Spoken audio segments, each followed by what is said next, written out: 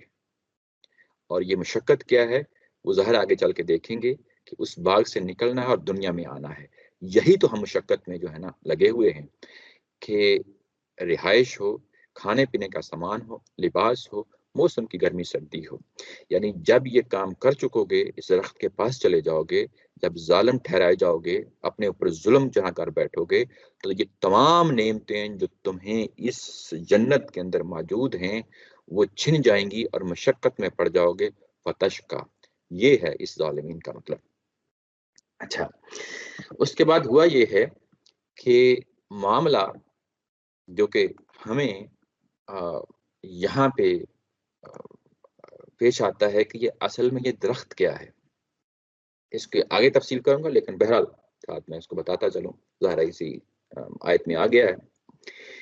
اس کے لیے سورہ طٰہٰ ہے، یہیں پہ آپ کے سامنے آیت میں پیش کر رہا ہوں۔ وہاں پہ سورہ طٰہٰ میں جو ہے نا یہ بیان کیا گیا ہے فَوَسْوَسَ إِلَيْهِ الشَّيْطَانُ، یہاں پہ بھی شیطان نے جو ہے نا وسوسہ کیا ہے اور یہ کہا آدم علیہ السلام کو، قَالَ يَا آدَمُ هَلْ أَدُلُّكَ عَلَى شَجْرَةِ الْخُلْدِ وَالْمُلْكِ لَا يَبْلَى، کیا میں تمہیں ایسی بات نہ بتاؤں جس کے نتیجے میں تمہیں ہمیشگی والا درخت مل جائے اور نہ ختم ہونے والی سلطنت مل جائے۔ اب جو یہ کہا گیا تھا حاضہ شجرہ، اس کے قریب نہیں جانا، شجرہ کا جو معنی ہے وہ کیا معنی ہے، اس معنی کو متعین کرنے میں بھی بڑے مسائل رہے ہیں۔ یہ عیسائیت کے اندر بھی اور یہودیت کے اندر بھی جو عمومی طور پہ بیان کیا جاتا ہے وہ یہ کہ یہ درخت کوئی گیہوں کا تھا، گیہوں سے مراد یہی روٹی جسے ہم بناتے ہیں، یہ کوئی انگور کا درخت تھا، یہ کوئی سیب کا درخت تھا، یہ عام چیزیں بیان کی جاتی ہیں اور یہی چیزیں ہم نے بھی لے لی۔ ہماری تفسیروں کے اندر بھی یہ چیزیں بیان کی جاتی ہیں کہ یہ درخت وہ درخت تھا، لیکن ظاہر ہے کہ یہ اسرائیلیات ان کو ہم کہتے ہیں کہ جو پچھلے مذاہب سے چیزیں آئی ہیں، یہ کسی حدیث کے اندر نہیں بیان ہوا کہ ہم یہ کہیں کہ یہ وہ ہے۔ اس کے بعد دوسرا نقطہ نظر یہ ہے کہ یہ جو درخت ہے اس کو محض درخت کے طور پہ لیا جائے، اس کو ایکسپلور ہی نہ کیا جائے کہ یہ کیا چیز ہے۔ یہ نقطہ نظر بھی لوگوں نے لیا ہے اور اسی نقطہ نظر پہ انہوں نے اپنی پوری بنیاد رکھی ہے۔ تیسرا نقطہ نظر جو ہے وہ بھی لوگوں نے لیا ہے اور اس میں ہمارے استاد محترم بھی ساتھ شامل ہیں۔ وہ یہ کہتے ہیں کہ جب درخت یہ لفظ بولا گیا ہے تو کیا اس کا یہ حقیقی معنی ہے کہ یہ محض درخت ہے یا اس کا مجازی معنی ہے، یعنی درخت کہہ کے بات کچھ اور کہی گئی ہے۔ مجازی معنی یہ کہ ایک بات کہی گئی اور معنی کچھ اور لیا گیا۔ تو یہاں پہ قرآن مجید کے اندر اگر ہم دیکھیں تو یہ مختلف جگہوں پہ مختلف شیڈز کے ساتھ یہ لفظ استعمال ہوا ہے۔ اس کی ایک ایگزامپل یہاں سورہ طٰہٰ کی ہے، یہاں پہ اس کو شجرۃ الخلد کہہ کے جو ہے نا پکارا گیا ہے۔ یہ شجرۃ الخلد کیا چیز ہے؟ یعنی ہمیشگی کا درخت۔ درخت کیا کرتا ہے؟ کسی درخت کو ہمیشگی تو نہیں مل جاتی نا۔ درخت کیا ہوتا ہے؟ پھل دیتا ہے، بیج آتے ہیں، بیج آگے پھر جو ہے نا زمین میں چلے جاتے ہیں، اگتے ہیں اور ایک درخت کی نسل کو ہمیشگی مل جاتی ہے۔ یہاں پہ شجرۃ الخلد سے مراد یہ شجرۃ، جس کو ہم کہتے ہیں شجرہ تناسل، یعنی نسل در نسل جو ہے بیج کی صورت میں نسلیں آگے بڑھنا، یہ وہ شجرہ ہے جس کی یہاں پہ بات کی گئی ہے۔ نمبر ایک، یہ کس نے بات کہی تھی؟ ظاہر ہے کہ ابلیس نے بات کہی تھی، اس کو معلوم تھا کہ یہ معاملہ اصلاً ان دونوں کے ساتھ ایسا ہی ہونا ہے کہ آگے نسل چلنی ہے۔ اس کے بعد اس نے دوسری بات کہی ہے وَمُلْكٍ لَا يَبْلَى، ایک ایسی ریاست، ایسی حکومت ملنے والی ہے، بادشاہی ملنے والی ہے جو زائل نہیں ہونے والی ہے، نہ ختم ہونے والی ہے، ایسی سلطنت جو ختم ہونے والی نہیں ہے۔ تو یعنی ہمیشگی کی زندگی، جس کو ہم حیات یاودانی کہتے ہیں، ہمیشگی کی زندگی ملنے والی ہے نمبر ایک، اور دوسرا یہ کہ ہمیشہ رہنے والی سلطنت ہے۔ آج کا دن میرا خیال ہے ہم حدیث کا جو ہے رہنے دیتے ہیں، کیونکہ یہ ٹاپک کچھ نہ کچھ میں آگے اس کو لے کے چلنا چاہتا ہوں، ورنہ پھر ہمیں دوبارہ اگلی دفعہ یہیں سے شروع کرنا پڑے گا۔ تو یہ کچھ آیات جو ہے نا اس کو ہم ختم کر لیتے ہیں، پڑھ لیتے ہیں۔ یہ حیات جاودانی ملنے والی ہے اور نہ ختم ہونے والی سلطنت ہے۔ یہ دو چیزیں ہیں جو جہاں پہ ابلیس نے بتائی، اور اسی کی بنیاد پہ وسوسے ڈالے ہیں۔ وسوسے ڈالے ہیں تو ہم دیکھتے ہیں اگلی آیا کے اندر وہ کیا ہے، فَأَزَلَّهُمُ الشَّيْطَانُ۔ آیا نمبر 36 میں دیکھتے ہیں کہ شیطان نے وہاں پہ کیا کیا ہے۔ ترجمے اگر آپ دیکھیں تو ترجمے میں لکھا ہے کہ پھسلا دیا، پھسلا دیا۔ یہ لفظ جو ہے اضلّہ، یہ ہے کیا چیز ہے؟ آپ پیدل چل رہے ہیں، آپ کے پاؤں کو ٹھوکر لگتی ہے، آپ گر جاتے ہیں۔ یعنی یہ گرنے کا جو عمل ہے یہ ارادتاً نہیں ہوتا، انٹینشنلی نہیں ہوتا۔ ہوتا یہ ہے کہ آپ پھسل گئے ہیں، سلپ ہو گئے ہیں، ٹھوکر کھائی ہے، پھس ہو گئے ہیں۔ یہ وہی لفظ ہے، یعنی اس کے زیادہ اور کوئی لفظ نہیں ہے۔ شیطان نے جو ہے وہ پھسلا دیا ہے۔ یہاں پہ شیطان نے جو کچھ کیا ہے وہ محض پھسلایا ہے، اور پھسلا دیا، اور اس کے بعد کیا ہوا، فَأَخْرَجَهُمَا مِمَّا كَانَ فِيهِ، اور ان دونوں کو نکلوا دیا جس میں وہ تھے۔ یہاں ٹھوکر لگنا، ٹھوکر کے نتیجے میں نکل جانا، اور اس کے بعد کہا ہے کہ جس میں وہ تھے، یہ حالت کا بیان ہے۔ یہاں پہ یہ حالت کا بیان ہے، یعنی کہنا یہ مقصود ہے کہ جن نعمتوں کے اندر وہ تھے اس نعمتوں سے وہ باہر آ گئے، نعمتوں میں جو تھے ان سے وہ باہر آ گئے۔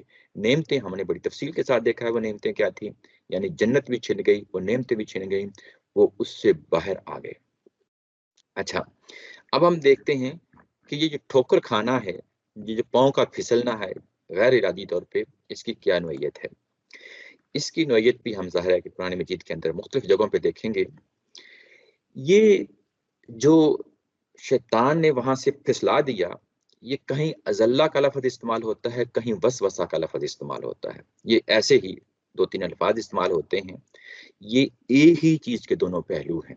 یعنی وسوسہ کیا ہے کہ کسی کے دل میں بات ڈال دینا، اور تاکہ جب وہ بات ڈال دی گئی اس کے بعد وہ اسی انداز میں سوچنا شروع کر دے، یہ وسوسہ ہوتا ہے۔ ازلہ کا مطلب یہ آپ کو سامنے آیا کہ غیر ارادی طور پہ کسی یعنی ٹھوکر لگ جانا اور اس کے بعد گر جانا۔ اب آپ دیکھیں کہ یہ وسوسہ اور یہ پھسلانے کا اصل مقصد کیا تھا شیطان کا؟ وہ مقصد جو ہے وہ ہمیں سورہ اعراف میں پتہ چلتا ہے۔ وہ کیا ہے؟ فَوَسْوَسَ لَهُمُ الشَّيْطَانُ۔ ابھی یہ جو ٹھوکر کھائی ہے یہ تو بعد میں کھائی ہے نا، پہلے بتایا گیا ہے قرآن مجید کے اندر کہ یہ کام کیا کرنا چاہتا تھا ابلیس۔ ابھی وہ کام جو کروانا چاہتا تھا وہ کام نہیں ہوا تھا، وہ کام نہیں ہوا تھا۔ وہ کام ہونے سے پہلے جو ہے وہ اس کا ٹارگٹ کیا تھا وہ سورہ اعراف میں بتا دیا ہے، وہی آیت ہم پڑھ رہے ہیں ابھی۔ فوسوس لهم الشیطان، شیطان نے جو ہے نا وسوسہ جو ہے نا ڈالا، وہ کیا تھا، لیبدی لهما ما وري عنهما من سوآتهما، وہ یہ تھا کہ وہ کھول دے جو چیز ان سے چھپا دی گئی ہے۔ ماوریا کا مطلب ہوتا ہے چھپا دی گئی ہے۔ وہ کون سی چیز چھپا دی گئی ہے؟ سوآتهما، سوآتهما کا مطلب ہوتا ہے ان دونوں کی شرمگاہیں۔ سوآتی کا مطلب ہی ہوتا ہے شرمگاہ، دونوں کی شرمگاہوں کی صورت میں جو دونوں سے چھپا دی گئی تھی۔ ابھی انہیں معلوم نہیں تھا کہ ان جگہوں کا کیا فنکشن ہے، اور وہ جو چھپا دی گئی تھی یہ چھپانے کو کھولنا تھا۔ اصل یہ وسوسہ یہی تھا۔ فوسوس لهم الشیطان لیبدی، کہ وہ کھلوا دے، یعنی وہ چیز ان کے سامنے لے آئے۔ یعنی یہ کہ آدم علیہ السلام کو اور مائی ہوا کو معلوم تھا کہ یہ جگہیں ہیں یہ بولو براز کے لیے استعمال ہوتے ہیں، اس کے علاوہ بھی کوئی اور فنکشن ہے، تو وہ شیطان اس کو جو ہے نا ٹارگٹ رکھ کے سامنے جو ہے نا بتا رہا ہے تاکہ وہ اس کو کھول دے۔ اچھا، جب یہ معاملہ جو ہے اس کا ٹارگٹ تھا تو یہ جب اس نے کھولا ہے تو اس کے بعد آگے یہ کام ہو جاتا ہے۔ جب یہ کام ہو جاتا ہے تو اس کے بعد اللہ تعالیٰ کی ذات پوچھتی ہے وَقَالَ مَا نَهَاكُمَا رَبُّكُمَا عَنْ هَٰذِهِ الشَّجَرَةِ، تمہیں جو چیز منع کی گئی تھی، سوری یہ اللہ تعالیٰ کی ذات کا نہیں ہے، یہ میں رک گیا تھا یہاں پہ، یہ اسی کا ابلیس ہی کا بیان ہے، یہ ابلیس ہی کا بیان ہے، کیونکہ ابھی اس ٹارگٹ کی طرف بڑھ رہا ہے کہ تمہارے سامنے جو چیز ہے وہ اس کو کھول دیا جائے، اس کو کھول دیا جائے، اور اس کے بعد کہا ہے کہ جو کچھ تمہیں منع کر دیا گیا ہے، مانہاکما ربکما، جو کچھ تمہارے رب نے منع کیا ہے، وہ اس ہی شجرہ، اس درخت کے جو منع کیا ہے، وہ کیوں منع کیا ہے وہ پہلے ہمیں معلوم ہو گیا ہے کہ شجرہ کیا ہے، لیبدی لہما ما بوری عنہما من سوآتہما الا ان تکونا ملکین او تکونا من الخالدین، کہ تم کہیں فرشتے نہ ہو جاؤ یا تمہیں ہمیشگی کی زندگی نہ مل جائے، یعنی یہ کہ اللہ تعالیٰ کی ذات تم کو منع کر دیا ہے، منع کرنے سے یہ دو چیزیں ہیں جو تمہیں نہیں ملنی، یہ دو چیزیں کیا ہیں؟ اوپر ہم نے یہی دیکھا تھا نا کہ ہمیشگی کی زندگی اور ہمیشہ رہنے والی حکومت، یہاں پہ بھی دونوں چیزیں ہی بیان کر رہا ہے، یعنی ایک اور پیرائے میں، ایک اور اسلوب میں بیان کر رہا ہے۔ جب ملکین کہا تو یہ ملکین کہہ کے کیا بتانا مقصود تھا کہ وہاں فرشتوں کے ہاں تو اولاد کا تصور نہیں ہے، وہاں میاں بیوی کا تصور نہیں ہے، وہ تو ہمیشہ رہ رہے ہیں، تمہاری ہمیشگی اسی عمل سے آنی ہے، اسی راستے سے آنی ہے، اور یہاں پہ اس کو پھر کھولا ہے، اس کو وضاحت کر کے کھولا ہے کہ تمہیں اسی سے ہمیشگی کی زندگی ملنی ہے، تمہیں اگر منع کیا گیا ہے تو وہ اسی پہلو سے منع کیا گیا ہے، یعنی ابھی وہ کام نہیں ہوا، کرنے سے پہلے جو اس کا ٹارگٹ ہے ابلیس کا، وہ بھی ہمیں سورہ اعراف میں پتہ چل جاتا ہے، اور وہ ٹارگٹ کی بنیاد پہ کنونس کر رہا ہے اس پورے جوڑے کو، اور اس کے بعد اگلی آیا میں 21 میں وہ کہہ رہا ہے، قسمیں کھاتے ہوئے کہتا ہے کہ میں تمہارے لیے ناصح بن کے آیا ہوں، تمہارے لیے میں خیر خواہ بن کے آیا ہوں، وقاسمہما ان لکما لمن الناصحین فدلہما بغرور فلما ذاقا الشجرۃ بدت لہما سوآتہما، اور اس کے بعد اس نے فریب دے کے دونوں کو مائل کر لیا رفتہ رفتہ، یہ دلہما یعنی رفتہ رفتہ مائل کر لیا، بغرور کا مطلب ہے فریب دے کے، دھوکہ دے کے اس نے مائل کر لیا، اور اس کے بعد وہ عمل ہو گیا جو ہونا تھا، فلما ذاقا الشجرۃ، اور انہوں نے اس درخت کا پھل چکھ لیا، پھل چکھ لیا، یوں ہی پھل چکھا ہے تو اس کے بعد ایک اور چیز سامنے آتی ہے، بدت لہما سوآتہما، اور اس کے بعد ان کی شرمگاہیں کھل گئیں، شرمگاہیں کھل گئیں مطلب یہ ہے کہ انہیں معلوم ہو گیا کہ یہ کیا چیز ہے، وَاتَّفِقَ يَخْصِفَانِ عَلَيْهِمَا، اور اس کے بعد وہ اپنے پتوں کے ساتھ اپنے جسموں کو ڈھانکنے لگ گئے، دونوں میاں بیوی پتوں کے ساتھ ڈھانکنے لگ گئے، من ورق الجنہ، جنت کے پتوں کے ساتھ۔ یہ پہلا جو ہے نا ریئیکشن ہوتا ہے، جب یہ کہا گیا تھا نا کہ تم اپنی جانوں پہ ظلم نہ کر لینا، تو پہلا کام یہ ہوا کہ ان سے ان کا لباس چھن گیا فوری طور پہ، بے لباسی تو پہلے تھی، اب وہ ظاہر ہے کہ اس لباس کے لیے پھر دیکھنے لگے ہوں گے، وہ لباس موجود نہیں تھا، یعنی ظاہر یہی لگتا ہے کہ وہ لباس ان سے چھن گیا اور پتوں سے اپنے آپ کو جو ہے نا ڈانپنے لگ گئے، اور وہ پہلا جو کام تھا وہ ظاہر ہو گیا، سامنے آ گیا۔ یہ جو چیز ہے ظاہر ہے کہ یہ آگے ہم اس کو دیکھتے ہیں مزید تفصیل کے ساتھ، بہرحال آگے بڑھتے ہیں۔ اس وقت اللہ تعالیٰ کی ذات نے ان کو پکارا اور کہا، وَنَادَهُمَا رَبُّهُمَا أَلَمْ أَنْهَكُمَا أَنْ تِلْكُمَا الشَّجَرَةِ وَأَقُلْ لَكُمَا إِنَّ الشَّيْطَانَ لَكُمَا عَدُوٌّ مُبِينٌ، میں نے تمہیں یہ نہیں منع کیا تھا، تم جانتے تھے کہ یہ میں نے منع کیا تھا، یہ اللہ تعالیٰ کی ذات نے ہونے دیا ہے، یہ اسی آزمائش کے لیے، جیسے آزمائش فرشتوں کی آزمائش تھی، جیسے ابلیس کی جن کی آزمائش تھی، یہ آزمائش انسان کی بھی آزمائش تھی، یہاں پہ بھی آزمائش کا ایک پہلو ہے، آزمائش تھی اور یہ کام ہونے دیا، اور ہونے دینے کے بعد اللہ تعالیٰ کی ذات نے پکارا ہے اور کہا کہ میں نے کیا تمہیں منع نہیں کیا تھا اس کام سے، یعنی اس شجرہ سے، اس کے پھل کھانے سے، اور یہ نے کہا نہیں تھا کہ شیطان تمہارا دشمن ہے اور تم نے اس کے فریب میں نہیں آنا، اور اس کے بعد جب یہ ہو گیا تو اس کے بعد جو صورتحال سامنے آتی ہے وہ یہ ہے کہ بہرحال ان سے یہ چیز چھن گئی، اور چھلنے کے بعد کہا وَقُلْ نَحْبِطُ بَعْضُكُمْ لِبَعْضٍ عَدُوٌّ، تم اب اس باغ سے باہر نکل جاؤ اور نکلنے کے بعد اپنی اصلی دنیا میں چلے جاؤ۔ اصلی دنیا یعنی جو دنیا، جو زمین جو تمہارے لیے بنائی گئی ہے اس میں چلے جاؤ۔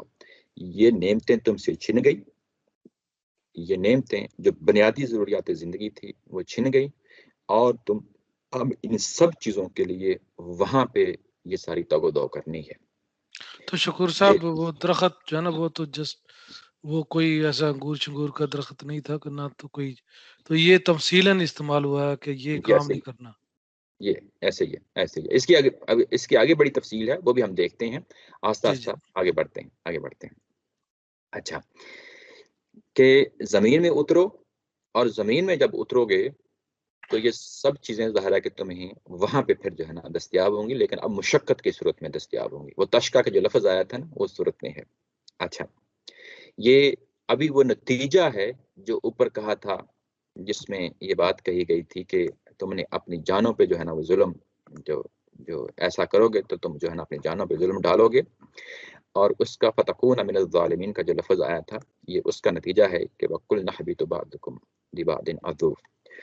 اب جب تم زمین میں جاؤ گے تو تم ایک دوسرے کے دشمنی جو جہاں پہ دیکھ لی ہے، یعنی ابلیس کی اور آدم علیہ السلام کی جو آپس میں دشمنی ہے جو دیکھ لی ہے، یہ وہاں پہ بھی جاری و ساری رہے گی۔ وَلَكُمْ فِي الْأَرْضِ مُسْتَقَرٌّ وَمَتَاعٌ إِلَىٰ حِينٍ۔ اب جب زمین میں اترنے جا رہے ہو تو وہ جو زمین ہے وہی تمہارا مستقر ہوگی، ٹھکانہ ہوگی۔ یہاں پھر جو ہے نا وہ زمین کا انٹروڈکشن کرایا ہے، زمین کا انٹروڈکشن کرایا ہے کہ اب اس زمین میں جا رہے ہو اور یہ تمہارا ٹھکانہ ہے، وَمَتَاعٌ إِلَىٰ حِينٍ، اور ایک وقت تب تم نے وہاں پہ اپنی گزر بسر کرنی ہے۔ یہ جو لفظ ہے مال و متاع، یہ وہی لفظ ہے متاعن، یعنی وہ چیزیں جو ضروریات زندگی ہوتی ہیں جن سے انسان زندگی گزارتا ہے۔ زمین تمہارے لیے ٹھکانہ ہوگی، ٹھکانہ مطلب یہ ہے کہ تم وہاں پہ اب رہائش بناؤ گے، وہیں پہ جو ہے نا تم معاشی تگ و دو کرو گے، وہیں پہ چیزوں کو تم استعمال کرو گے، لیکن یہ ہمیشہ کے لیے نہیں ہوں گی، ایک وقت تک ہوں گی۔ الہین کہا ہے ایک وقت تک ہوں گی، مطلب یہ ہے کہ میں نے جس طرح تمہارا باغ یہ لپیٹ دیا ہے، ایسے ہی جو اگلا باغ ہے زمین کی صورت میں وہ بھی میں نے لپیٹنا ہے، اس کی بھی ایک مدت ہے، وہ بھی سامنے واضح رہنی چاہیے۔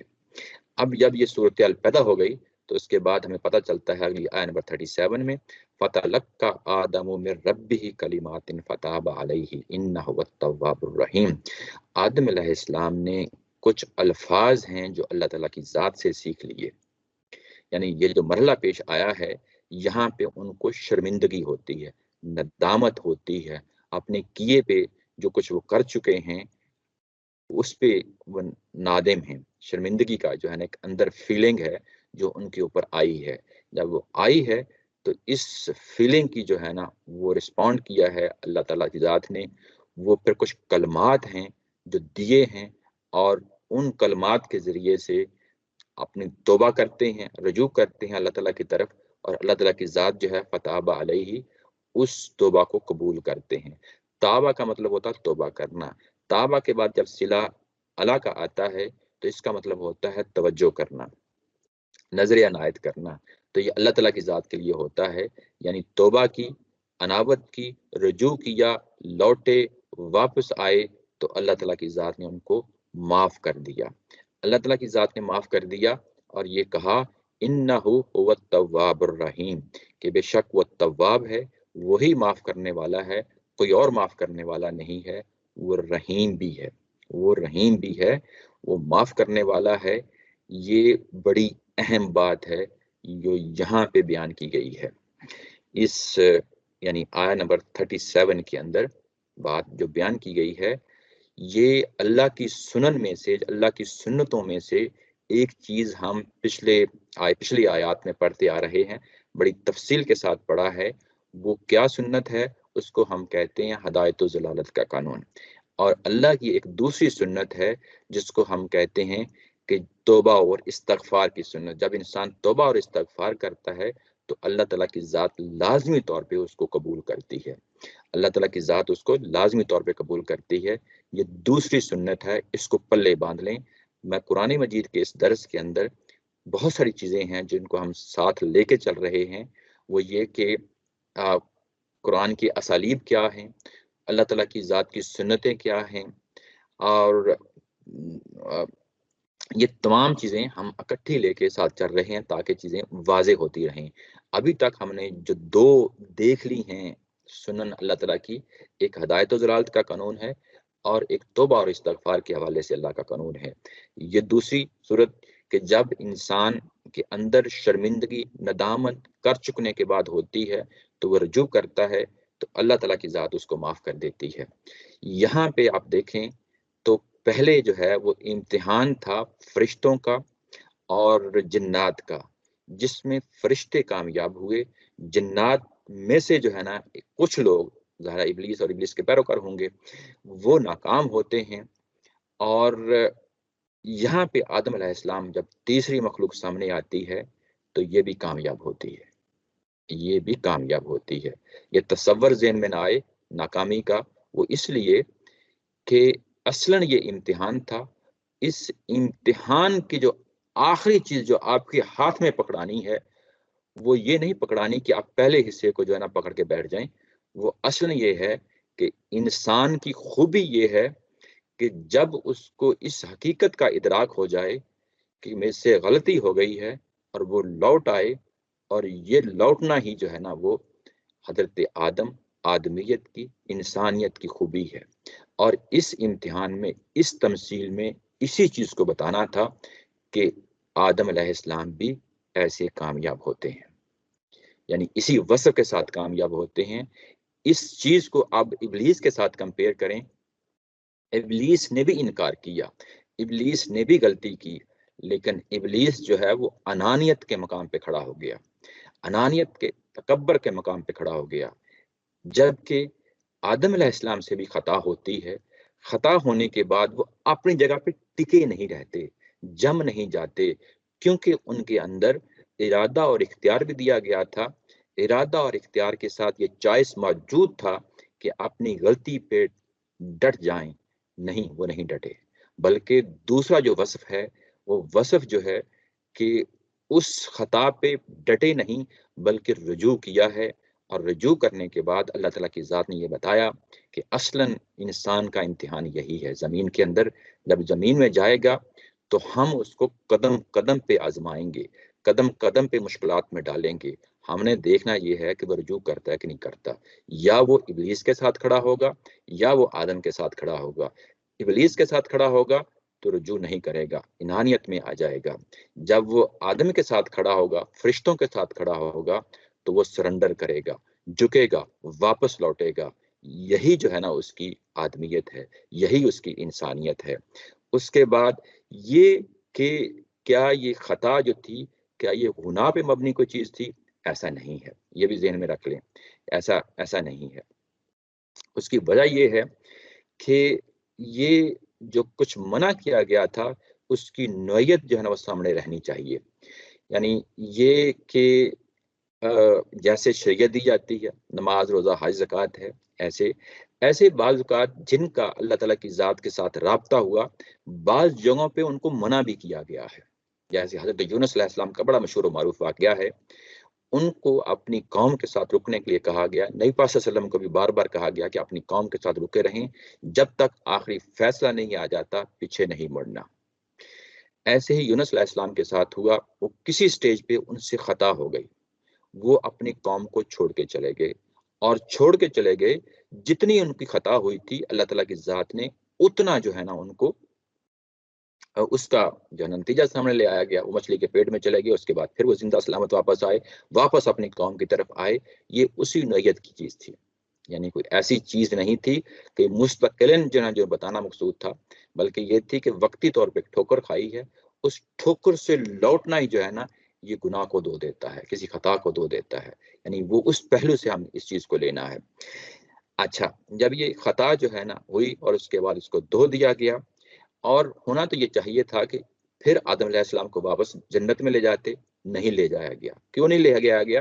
یہ تو آپ کو معلوم ہے کہ آیہ نمبر 30 کے اندر یہی تو بتایا گیا تھا کہ میں زمین ہی کے تو لیے خلیفہ بنا رہا ہوں، یعنی زمین ہی میں تو بھیجنا مقصود تھا. یہ جو واقعہ یہاں پہ پیش آتا ہے یہ اپنی نوعیت میں انتہائی یعنی ٹیمپرری نوعیت کا ہے. یہاں پہ ایک آزمائش مطلوب تھی، آزمائش مطلوب تھی، ایک امتحان مطلوب تھا. اسی طرح کا امتحان جس طرح کا فرشتوں کے ساتھ ہوا، ابلیس کے ساتھ ہوا، انسان کو بھی اس آزمائش کی بٹی میں سے گزارا گیا. اور اس آزمائش کی بٹی میں سے جو اس کا خمیر تھا اس انسان کا، اس نے اپنے آپ کو ثابت کر دیا کہ میں اللہ کے ساتھ کھڑا ہوں گا، فرشتوں کے ساتھ کھڑا ہوں گا، اور لوٹنا ہی اس کی سب سے بڑی خوبی ہے. اس کے بعد ہوا کیا ہے، جب یہ کہا کہ اگلی آیت میں آیت نمبر 38 میں قُلْ نَهْبِطُ مِنْهَا جَمِيعًا، اب تم سب جو ہے نا زمین پہ چلے جاؤ، اب زمین میں چلے جاؤ. اور یہاں پہ اگر آپ دیکھیں تو یہ 2 دفعہ لفظ استعمال ہوا ہے. پہلے آیت نمبر 36 میں بھی ہوا تھا وَقُلْ نَهْبِطُ بَعْضُكُمْ لِبَعْضٍ عَدُوٌّ، اور یہاں پہ بھی دوسری دفعہ لفظ آیا قُلْ نَهْبِطُ مِنْهَا جَمِيعًا، تم سب کے سب نیچے اترو. وہاں پہ جب کہا تھا تو بیسیکلی وہ جو تشکا کا تھا اس کو واضح کرنا ہے کہ تمہارے ہاتھ سے وہ نعمتیں جاتی رہیں، اب تم اصل میدان کی طرف جاؤ. یہ پہلا حصہ تم تھا. سب سے مراد شکر صاحب یہ شیطان کو بھی بھیج دیا گیا. یہ ایسے ہی ہے، ایسے ہی ہے، یعنی شیطان بھی اب جو ہے نا زمین کے اوپر ہے، اس کی ضروریت جو ہے نا زمین کے اوپر ہے. اچھا، اس کے بعد یہ کہا کہ تم سب کے سب جاؤ. اس کے بعد آگے ہے اگلی چیز ہے بڑی اہم ہے، فَإِمَّا يَأْتِيَنَّكُم مِّنِّي هُدًى فَمَن تَبِعَ هُدَيَّ. اس کے بعد آگے یہ کہا گیا ہے کہ میں تمہیں بھیج رہا ہوں. تم سے تو رابطہ تھا نا میرا یہاں پہ آدم علیہ السلام سے اور ان کی دونوں جو میاں بیوی تھے، ان سے کہا کہ آپ دونوں سے میرا رابطہ تھا اس جنت میں اور جنت سے پہلے، لیکن اب میرا رابطہ جو ہے ٹوٹنے والا ہے. یہ بڑی اہم چیز ہے، یہ بڑی اہم آیا ہے اگلی جو آیا آ رہی ہے. اس میں پورا جو فلسفہ ہے اس کا وحی کا وہ سامنے آ جاتا ہے. آدم علیہ السلام کا پیدا ہونا، زمین پہ آنا، زمین کے آنے کے بعد زندگی کی ابتدا کرنا، کیسے کرنا، یہ تمام چیزیں جو ہے نا ان آیات کے اندر جو ہے نا بیان کر دی گئی ہیں. اچھا، یہاں پہ یہ کہا گیا کہ تم اب جا رہے ہو زمین پہ، اور یہ دوسری دفعہ جب یہ کہا کہ قُلْ نَهْبِطُ، پہلی دفعہ جب کہا تھا تو وہ تو اس لیے کہا تھا کہ تم سے ایک چیز چھن گئی، اب تم زمین کی طرف چلے جاؤ. اب زمین پہ یہ بالکل ایسے ہی ہے کہ ایک مہمان کو ہم رخصت کر رہے ہیں، گھر میں ہم نے بٹھایا ہوا ہے مہمان کو، اور ڈرائنگ روم سے باہر نکل رہے ہیں. کچھ بات ہم نے ڈرائنگ روم میں کر لی، کچھ بات جو ہے نا آگے جب دروازے پہ جاتے ہیں وہاں کرتے ہیں. تو جب دروازے پہ جاتے شکور ہیں، صاحب، جی جی جی جی شکور صاحب، جی جی بات کریں، آواز نہیں آ رہی. بولیے. شکور صاحب، جی جی یہ جو اسکیم ہے اللہ تعالیٰ کی زمین پر بھیجنے کی، تو وہ جو باغ میں رکھا ہے تو وہاں پر کیا آدم علیہ السلام پوری طرح اس ارادہ اختیار کے ساتھ نہیں تھے، کیونکہ وہ تو پھر اسی اسکیم کے مطابق ہی اس نے عمل کیا. جی جی میں اس پہ بھی کر دیتا ہوں. مجھے یہ آیت جو ہے نا یہ کمپلیٹ کر لوں 39 تک، پھر میں اس پہ آتا ہوں. شکر صاحب، اس کے ساتھ ایک ضمنی سوال ہے جی جی کہ یہ ان کو زمین پہ بھیجنا کوئی سزا کے طور پہ تو نہیں تھا، یہ تو آلریڈی پہلے ہی پلان تھا. پھر یہ پہلے پلان تھا. وہ جب کہا گیا کہ میں خلیفہ بنانے لگا ہوں زمین کا، تو پہلے سے پلان ہی یہی تھا کہ زمین پہ بھیجنا ہے. یہ اس سکیم کا حصہ تھا. جی تھینک یو. جی اس لیے کہ جب توبہ ہو گئی، توبہ قبول کر لی گئی، تو ہونا تو یہ چاہیے تھا کہ واپس باغ میں جاتے، لیکن واپس باغ میں بھیجا نہیں گیا. تو کیوں نہیں بھیجا گیا؟ کہ وہ اصل وجہ یہ تھی کہ یہ آزمائش تھی، ٹیسٹ تھا. اس ٹیسٹ کو کر چکنے کے بعد جو ہے نا وہ بتانا مقصود تھا کہ اب یہ امتحان جو یہاں پہ تمہیں ایک آئسولیشن میں رکھ کے، ایک لیبارٹری میں رکھ کے جو ٹیسٹ کروایا گیا ہے، یا بڑے پیمانے پہ زمین پہ موجود ہونا ہے. یہ ٹیسٹ یہاں صرف یہاں تک نہیں محدود رہنا، یہ آگے بھی بڑھنا ہے. اچھا، آگے جب آپ بڑھیں گے تو اس کے بعد یہ کہا گیا کہ جب آپ زمین پہ جائیں گے تو وہاں یہ کیا ہوگا، فَإِمَّا يَأْتِيَنَّكُم مِّنِّي هُدًى، پھر وہاں پہ میرا جو ہے نا میں براہ راست آپ سے مخاطب نہیں ہوں گا، میری ہدایت آنی ہے وہاں. اور اب وہاں پہ جب میری ہدایت آئے گی تو ہر فرد کو نہیں آئے گی، یہ بھی یاد رکھنا. یہ بھی رسولوں اور نبیوں کے ذریعے سے آئے گی، کچھ افراد کے ذریعے سے آئے گی، کچھ افراد کے ذریعے سے آئے گی. وہ نبی اور رسول کہلائیں گے جب میری ہدایت آئے گی، فمن تبع ہدائی. اور جو جب یہ ہدایت آئے گی اور جو اس کی پیروی کریں گے ان کا صلہ جنت ہے. ان کا صلہ جنت ہے، اور جنت کی تعبیر کے لیے لفظ بولا گیا فلا خوف علیہم ولا هم یحزنون۔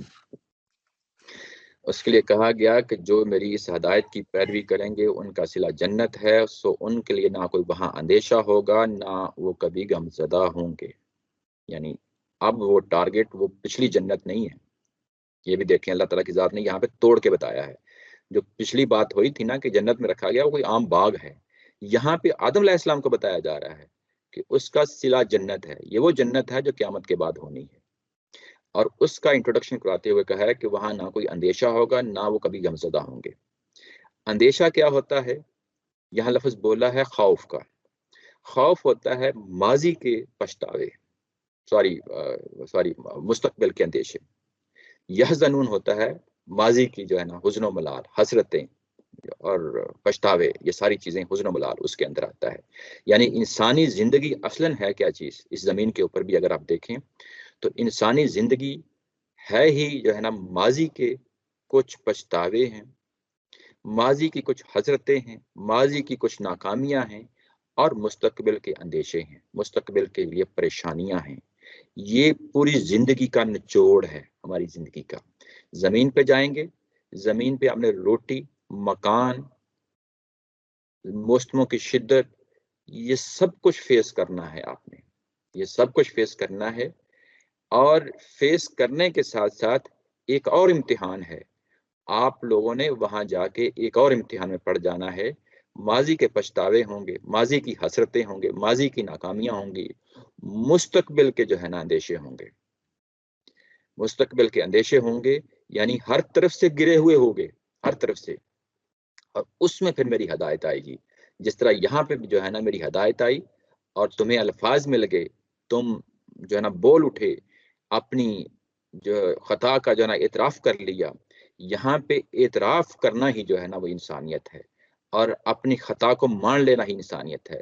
یہاں حضرت آدم علیہ السلام نے یہ نہیں کہا تھا کہ یہ شیطان کا جو ہے نا ذمہ داری ہے، نہیں، بلکہ یہ اصلاً آدم علیہ السلام نے اپنی خطا کو خطا مانتے ہوئے جو ہے نا اپنے قدم پہ کھڑے ہوئے ہیں۔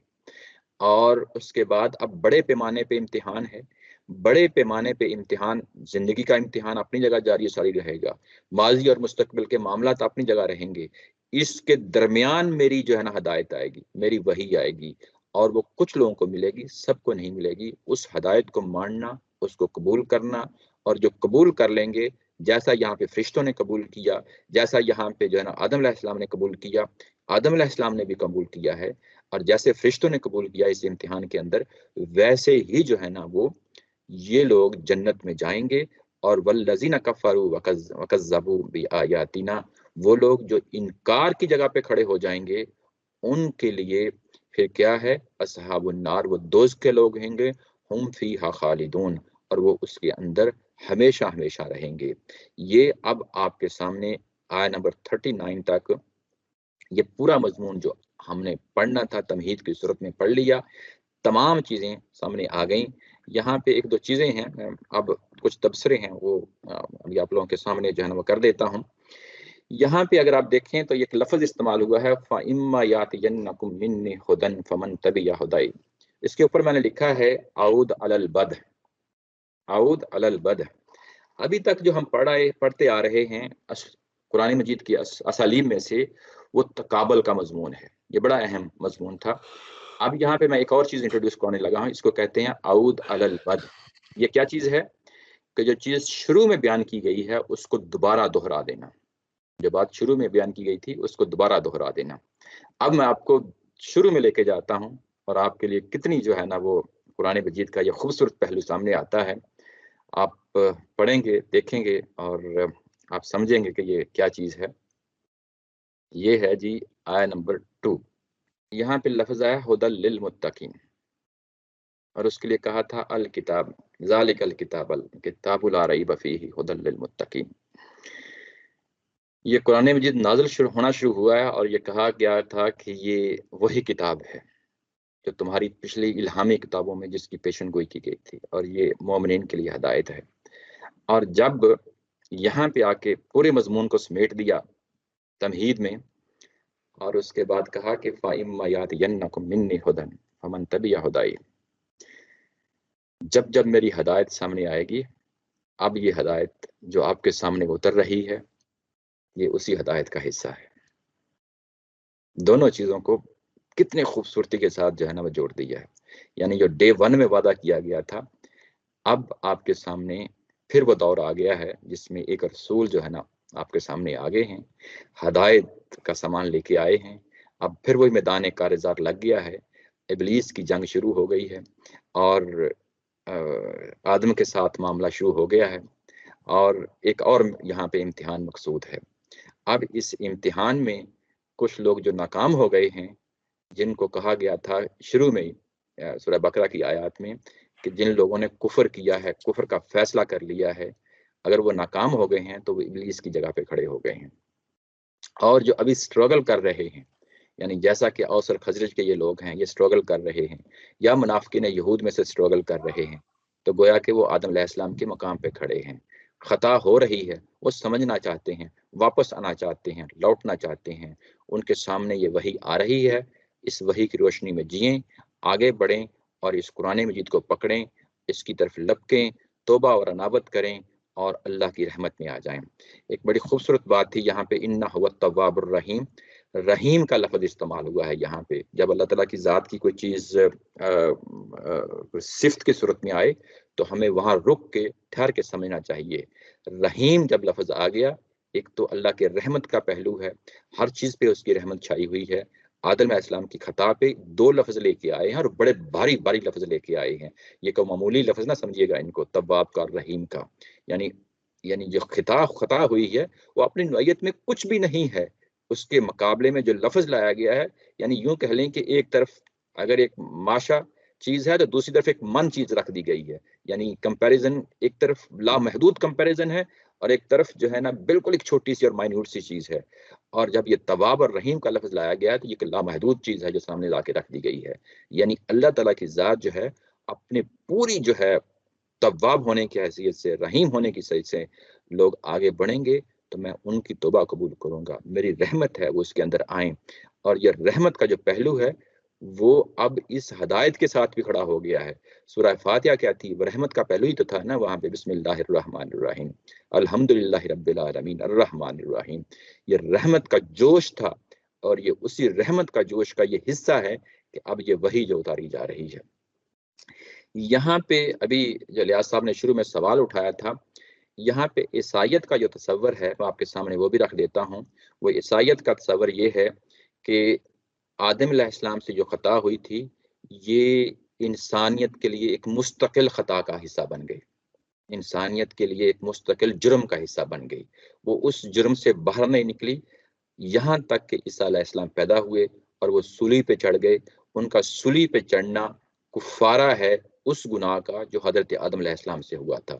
یہ فلسفہ ہے جو عیسائیت کا فلسفہ ہے، جو آخر میں کہا تھا نا کہ میں تبصرہ کروں گا، وہ یہ ہے۔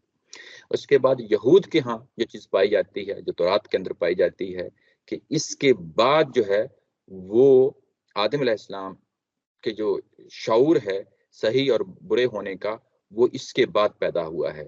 یہ تصور بھی ٹھیک نہیں ہے، یعنی یہ تصور یہ کہ جو بعد میں پیدا ہوا ہے یہ چیز نہیں ہے، بلکہ یہ چیز پہلے سے موجود ہے، انہی آیات کے اندر پائی جاتی ہے۔